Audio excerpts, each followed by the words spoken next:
Amerika Serikat menggelar pemilihan pendahuluan Super Tuesday yang dilakukan serentak di 13 negara bagian.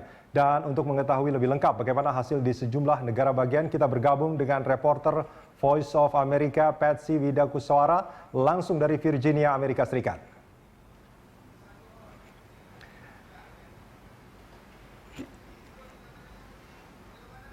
Ya, Patsy, bagaimana perolehan suara hingga saat ini, Patsy? Ya, sejauh ini dari pemilihan pendahuluan yang digelar di 13 negara bagian hari Selasa ini, sekarang masih Selasa ya di Amerika Serikat, Selasa malam menjelang tengah malam, sudah bisa diproyeksi kemenangannya.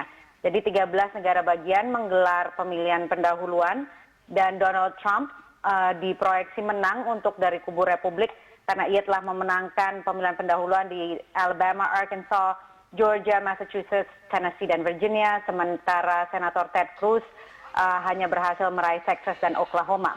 Itu kalau dari kubu Republik. Dari kubu Demokrat yang diproyeksi menang adalah Hillary Clinton yang berhasil menyapu bersih kemenangan di Alabama, Arkansas, Georgia, Tennessee, Texas, dan Virginia. Sementara saingannya dari sesama kandidat Partai Demokrat Bernie Sanders menang di Vermont, Colorado, dan Oklahoma.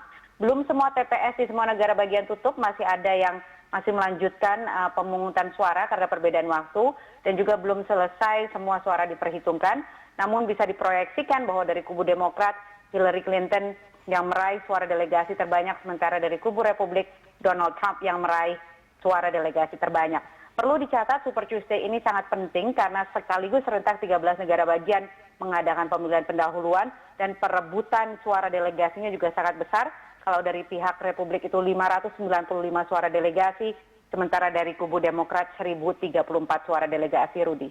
Ya, Patsy, kalau tadi dikatakan bahwa dari Super Tuesday ini sudah bisa diproyeksikan siapa yang akan menang dari kubu Demokrat dan juga dari Republik.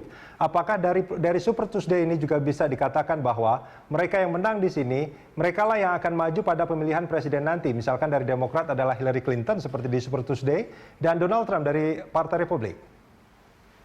Ya, jadi Super Tuesday ini fungsinya lebih untuk menciptakan momentum ya, karena sekarang ini masih ada sekitar 35 negara bagian di Amerika Serikat yang belum menggelar pemilihan pendahuluan. Jadi prosesnya juga masih panjang.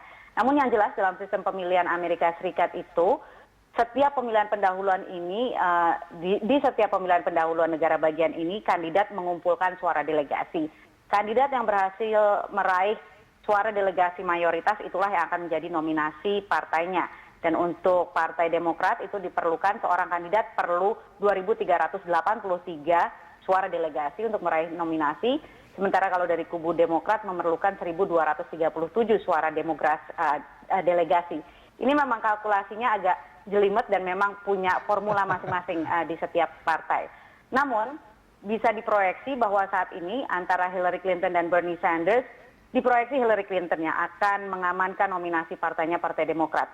Sementara di kubu Republik belum jelas ya, meskipun saat ini Donald Trump unggul, namun apakah nanti ia berhasil meraih 1.237 delegasi untuk mengamankan nominasi itu belum tentu.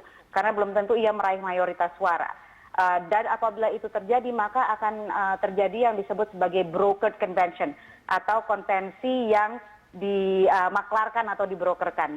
Jadi nanti akan ada semacam mekanisme politik dagang sapi di mana delegasi yang sudah dijanjikan untuk kandidat tertentu barangkali bisa dilepas untuk kandidat lainnya dan sebagainya, dan tawar-menawar itu yang kemungkinan diproyeksi akan terjadi pada bulan Juli nanti pada konvensi kedua partai, Partai Demokrat dan Partai Republik sebelum menuju pemilihan presiden bulan November mendatang. Artinya kepastiannya kita masih nantikan pada bulan Juni nanti ya, Juli ya? Ya, masih banyak pemilihan pendahuluan di 35 negara bagian, masih banyak suara delegasi yang harus dikumpulkan masing-masing kandidat. Kemudian harus ditetapkan di konvensi partai masing-masing bulan Juli, baru dari situ akan ketahuan tiket Demokrat siapa, tiket Republik siapa, maju di Pilpres November mendatang. Baik, terima kasih Patsy Widakuswara langsung dari Virginia, Amerika Serikat.